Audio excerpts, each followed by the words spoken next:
The internet is up in arms over the handling of PS5 pre-orders and the comments from Jim Ryan earlier this year claiming that he lied about cross-generational games. Let me tell you the truth about the matter. No clickbait, no incendiary headlines. Let me tell you my own personal story of the process of pre-ordering a PS5. From the dizzying highs to the terrifying lows, all the way to the creamy middle. Scratch that last one. Next level taken here. I'm talking about the handling or the mishandling of PS5 pre-orders and answering the question of if Sony lied to us gamers. I watched the Sony presentation like many of you.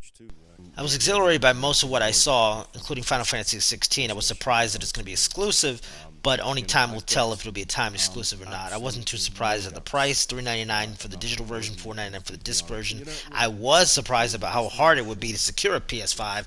It's almost as hard as finding a golden ticket.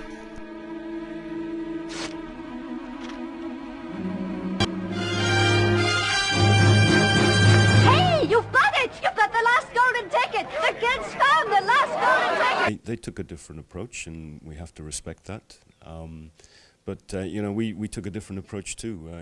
Yeah, PlayStation CEO Jim Ryan did take a different direction, most definitely.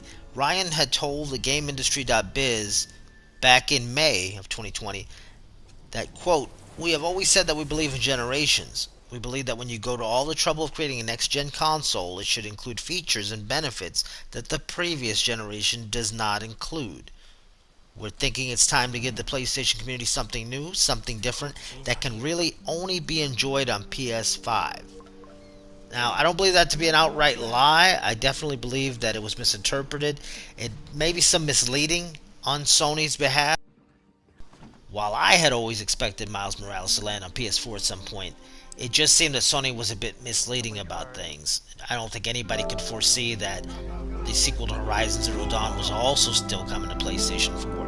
Now, I don't think they lied, but when everyone misinterpreted what was said, they didn't go out of their way to correct any websites or correct any articles on the internet.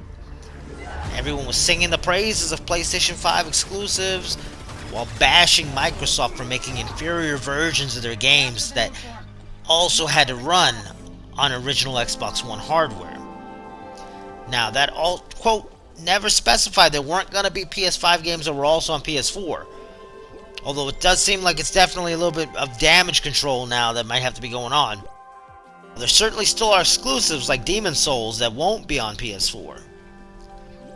With that said, I should have expected that things were not going to go smoothly. After all, it is 2020 and we are still in a pandemic. Now back to the price. Again, I wasn't shocked at the $399, $499 price. Regardless of what Microsoft priced their systems at, I don't think that Sony would ever be stupid enough to ever release a console at $600 again, period. With that said, they said pre-orders would go live the next day, which was sort of disheartening to me because I can remember signing up over a month ago, at least I think it was a month ago, to be emailed notification on pre-ordering the console. That they would send out that information to us via email when we could pre-order. Now, that could have been longer than a month, but with COVID going on, it's hard to remember which day is what. To make matters worse, Walmart made the console available around 6 or 7 p.m. that day that they had that presentation. Not the next day that Sony had stated prior. Then Target followed suit, and Best Buy, etc. Now, Amazon pre-orders wouldn't go live until just before midnight. I saw the PS5 in stock at Target, but I was still on the fence. After all, it is $500. That's a lot of money, especially for a video game console during the middle of a pandemic. I was also cooking dinner at the time, and I couldn't remember my password for Target. I was also holding out, basically, for Best Buy to use reward points. But by the time I was ready to actually sit down and make a purchase, Target and Walmart had sold out. The only one available was GameStop, and they were offering $750 bundles. Not gonna happen. Way too overpriced with a bunch of stuff I didn't need. I don't need an extra 12 months of PlayStation Plus. I already have a subscription. Best Buy would let me add the console to the cart, so I got excited, but alas, the site must have been overloaded because it would never let me check out. No matter how many times I re-clicked, literally for hours, no dice. The console went out of stock before I could ever secure one. I was pissed. Flash forward a few hours, and while checking gaming deal websites, I came across a PlayStation 5 in stock on Amazon.com, so I managed to snag a disc version, and I was ecstatic. 7 years ago, I got my launch PS4 from the same website. Now, flash forward a day or so, and I received an email stating that I may or may not receive my PS5 on day one. The actual email reads that we're contacting you about your order of PlayStation 5 to let you know in advance that you may not receive this item on the day it's released due to high demand. We'll make every effort to get the item to you as soon as possible once released. You can track the latest shipment status of your order under your orders on Amazon.com. Once there, you can make changes to unshipped orders, cancel unshipped items, blah blah blah. Now, I don't know if to be worried that they oversold PS5s on Amazon, or if they're just covering their ass, basically. Maybe the consoles will be a day or two late. You know, with COVID, you just don't know. I don't know, but now I'm kind of worried. So my range of emotions on that day were all over the place.